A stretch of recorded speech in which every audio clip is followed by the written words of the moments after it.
ভাই এবার আমরা যে বিষয়টা নিয়ে আলোচনা করব এটা আসলে বৃত্তের সমীকরণ রিলেটেড খুবই সহজ একটা ধারণা, কিন্তু আসলে ডিপলি বুঝতে গেলে অনেক ক্ষেত্রেই আমরা এই বিষয়টা ফিল করতে পারি না। তো আজকে আমরা একটু চেষ্টা করি বিষয়টা ফিল করা যায় কিনা। বৃত্তের সমীকরণের বৈশিষ্ট্য কেউ যদি আগে পড়ে থাকেন হয়তো অনেকেই বিষয়গুলো জানেন। তো ভাই আমাদের বৃত্তের সমীকরণের বৈশিষ্ট্য কি?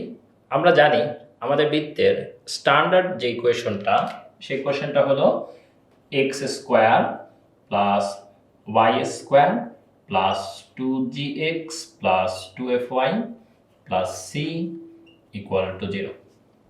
এখন এই বৃত্তের সমীকরণটার দিকে তাকিয়ে বলে দেয়া যায় যে বৃত্তের সমীকরণে সব সময়ই এক্স স্কোয়ার কমা ওয়াই স্কোয়ারের সহগ সমান।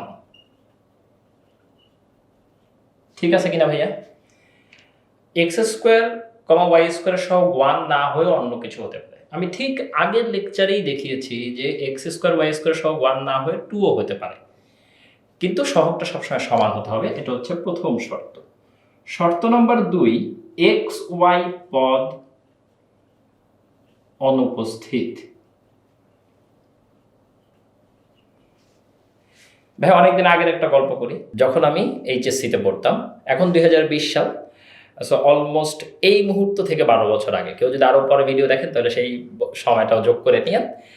তো এই লাইনটা দেখার সাথে সাথে মোটামুটি আমার মাথা ঘুরে গিয়েছিল এই কারণে যে এক্স ওয়াই পদ অনুপস্থিত, এই বিষয়টাকে একটা পয়েন্ট আকারে লেখা দরকার কি? এখানে আছে ভাইয়া মাত্র 5টা পদ, বাকি পৃথিবীর কিছুই তো নাই। এক্স কিউব আছে এখানে? নাই। এখানে ওয়াই টু দি পাওয়ার 4 আছে? নাই। তাহলে এক্স ওয়াই নাই, এই বিষয়টাকে এরকম নোটিস করে বলা দরকার কি?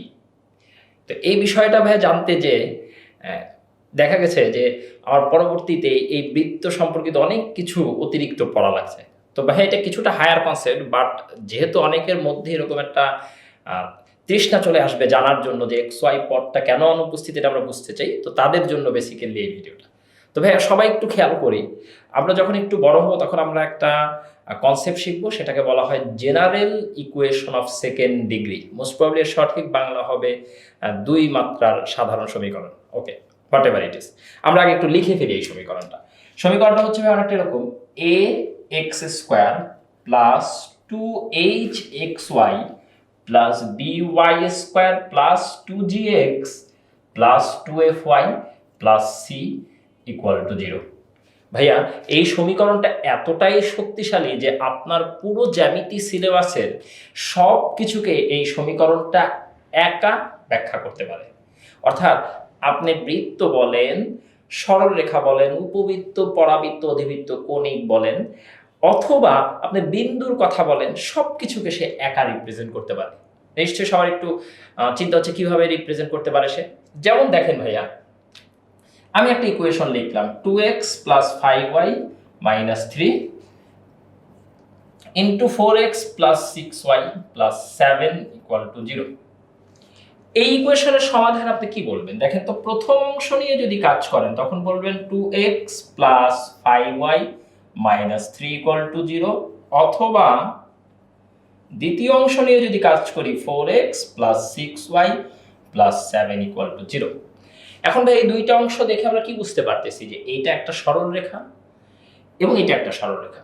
অর্থাৎ এই ইকুয়েশনটা এক জোড়া সরলরেখা, যেহেতু দুইটা সরলরেখা, এক জোড়া সরলরেখাকে নির্দেশ করে, পেয়ার অফ স্ট্রেট লাইনস।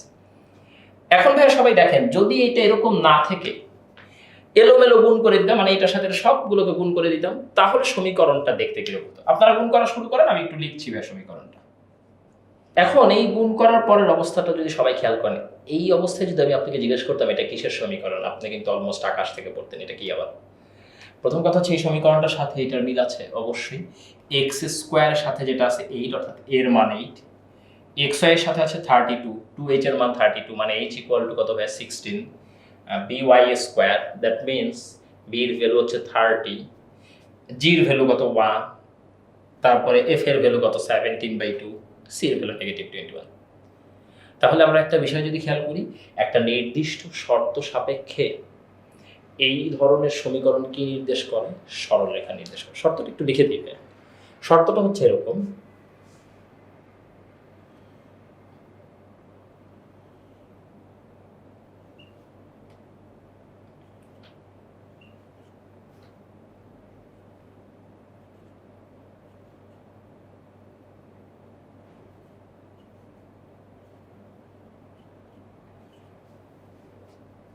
ভাই দেখেন আমি এখানে একটা নির্ণায়ক লিখেছি এই সহগগুলোকে নিয়ে। কি কি?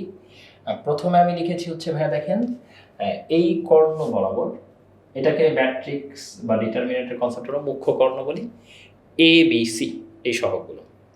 আচ্ছা, তারপরে ভাইয়া সবাই যদি একটু লক্ষ্য করেন বাকি যে কর্ণগুলো হতে পারতো এইভাবে এইভাবে, এই বি বাদ দিয়ে এবং এইভাবে, সেখানে আমরা কি লিখেছি?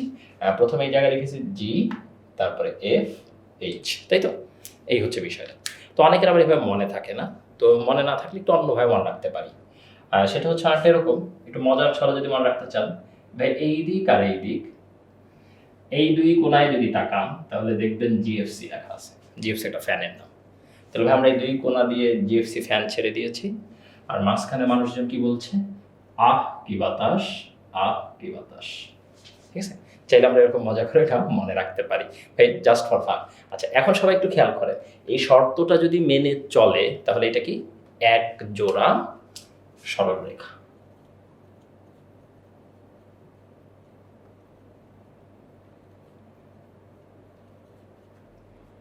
আবার যদি একটা বিষয় লক্ষ্য করেন তাহলে কোন শর্ত সাপেক্ষে এটা বৃত্ত হয়? ভাই দেখেন বৃত্ত হওয়ার শর্ত কি? বৃত্ত হওয়ার শর্ত হচ্ছে a equal to b, h equal to 0। a equal to b কথাটার মানে কি? এক্স স্কোয়ার কমা ওয়াই স্কোয়ারের সহগ সমান। এইচ ইকুয়াল টু 0 কথাটার মানে কি? এক্স ওয়াই নাই, এক্স ওয়াই নাই মানে এক্স ওয়াই পদ অনুপস্থিত। অর্থাৎ এখানে আসলে যে বিষয়টা বোঝাতে চেয়েছে, জেনারেল ইকুয়েশন অফ সেকেন্ড ডিগ্রির এক্স ওয়াই পদ অনুপস্থিত। এটা কিন্তু খুবই ইম্পর্টেন্ট ভাই বিষয়টা। এক্স ওয়াই পদ অনুপস্থিত থাকার কারণে বৃত্তের মধ্যে খুবই স্পেশাল একটা বিষয় লক্ষ্য করা যায়। ভাই এটা আমি যখন কণিক নিয়ে আলোচনা করব আপনাদেরকে দেখানোর চেষ্টা করবো, এখন জাস্ট আইডিয়াটা নিই। আপনারা একটা বিষয় খেয়াল করেন, ধরেন আমি একটা বৃত্ত আঁকলাম আর আমি একটা উপবৃত্ত আঁকি। এখন দুইটাকে একটু রোটেট করাই। তো উপবৃত্তটাকে রোটেট করালে এরকম এরকম এরকম, দেখেন আপনি যখনই রোটেট করাচ্ছেন এটা দেখতে, একই উপবৃত্তকে যদি রোটেট করাই দেখতে আলাদা আলাদা রকম মনে হচ্ছে। অর্থাৎ কার্তেশীয় সমতলে তাদেরকে প্রকাশের জন্য ডেফিনেটলি আলাদা আলাদা ইকুয়েশন লাগবে, এবং এই এক্স ওয়াইটা বেসিক্যালি রোটেশনের সাথে রিলেটেড একটা। এখন একটা জিনিস দেখেন তো, বৃত্তকে আমি ঘুরাই, এই যে আমি ঘুরাচ্ছি, যতই ঘুরাই দেয়ার ইজ নো চেঞ্জ, এটার কোনো চেঞ্জ আপনি দেখতে পাবেন না, দেখতে একই রকম লাগবে, নতুন কোনো ইকুয়েশনের দরকার নেই। অর্থাৎ এই যে যত খুশি তত ঘুরাও, এই কথাটাই আসলে এক্স ওয়াই পদ অনুপস্থিতির একটা মিনিং। কথা বুঝতে পারছি ভাইয়া? ফিল করার একটা বিষয় যে এক্স ওয়াই পদ অনুপস্থিত বলতে কি বোঝাচ্ছে? আমি বৃত্তটাকে যতই ঘুরাই না কেন এটা দেখতে একই রকম লাগবে। এভাবে ঘুরাইতে থাকেন, কোনো সমস্যা নেই। ভাইয়া এবারে আমরা একটি সমস্যা সমাধান করবো। এই সমস্যাটা বৃত্তের সমীকরণের বৈশিষ্ট্য রিলেটেড, তাই আমরা এখনই সলভ করে ফেলি। কি বলছে দেখেন তো ভাইয়া, X minus Y plus 3 whole square plus K X plus 2 into Y minus 1 সমীকরণটি বৃত্ত নির্দেশ করলে কে এর মান কত?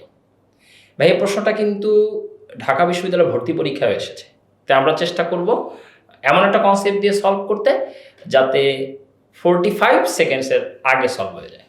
তো অনেকেই প্রবলেমটা সলভ করতে গিয়ে যে কাজটা করে, এই রাশিটুকুকে বর্গ করে ফেলে, আবার এইটাকে উড়াধুরা গুণ করে দিয়ে তারপরে ওই যে এক্স ওয়াই এর সহগ বের করে কিছু একটা করার চেষ্টা করে। আমরা বৃত্তের সমীকরণের বৈশিষ্ট্য থেকে যে কনসেপ্টটা পেয়েছি যে এক্স ওয়াই এর সহগ শূন্য হবে, ওই কনসেপ্টটা যদি ভাইয়া কাজে লাগাই তাহলে দেখেন তো আসলে কি আসে।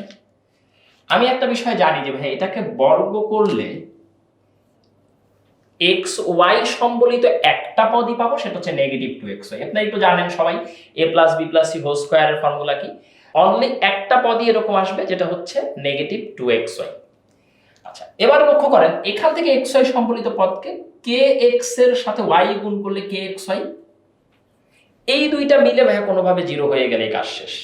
তাহলে এই দুইটা মিলে যদি জিরো হতে হয় তাহলে K minus 2x Y equal to 0 হতে হবে। ভাই একটা বিষয় একটু বলি আপনাদেরকে, যে আপনি যখন এই পুরোটাকে স্কোয়ার করে তারপরে এই দুইটা টার্মকে গুণ করে সাজিয়ে লিখতেন, এরকম একটা পদ আসতো যেটাকে আমরা ডিরেক্টলি লিখে ফেলেছি। এক্স ওয়াই এর সহগ শূন্য হতে হলে ভাইয়া কে মাইনাস 2 ইকুয়াল টু 0, তাহলে কে ইকুয়াল টু